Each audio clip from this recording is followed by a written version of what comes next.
मी प्रत्येकाच्या घराघरामध्ये पोचलो ते देवयानीमुळे.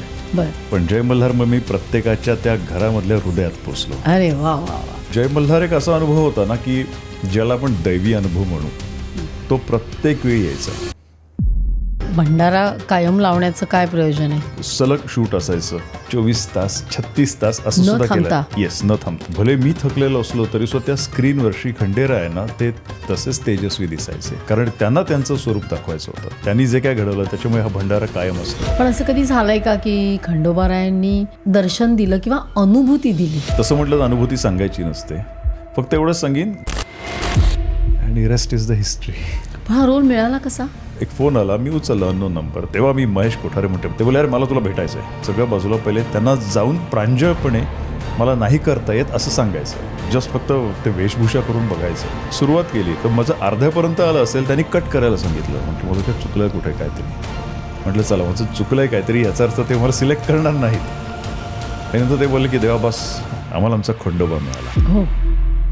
देवा तुम्ही छत्रपती शिवाजीराजे कराल का? तर मी राजा नाही साकारू शकत. मग तुला ती गड किल्ल्यांची जी आवड ती महाराजांमुळे लागली का? जो म्हणतात ना की पहिला श्वास आहे ना, तो छत्रपती शिवाजीराजे.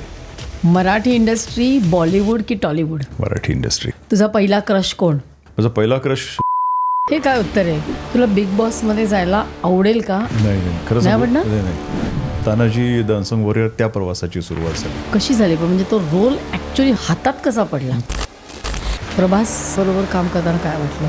आणि कृती सनन पण होते त्याच्यामध्ये. हो, मला नंतर कृतीजवळ म्हणते, Devabai you should go in politics. हा तेलुगूमध्ये मला काहीच माहीत नव्हतं. पण मग बोलायचं कसा तू?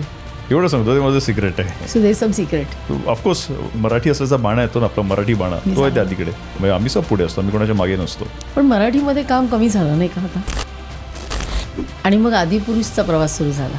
आमची श्रद्धा चीफ एडी सुद्धा तानाजीला होती. ती म्हणाली, देवा जे तू करणार आहेस ते सांगितलं तर तू अक्षरशः रडशील, मला माहिती आहे. ओम सरांनी मला फोटो दाखवले आणि मी म्हटलं अरे मारुती रे. ओम सर बोलले हां तू आहेस तो.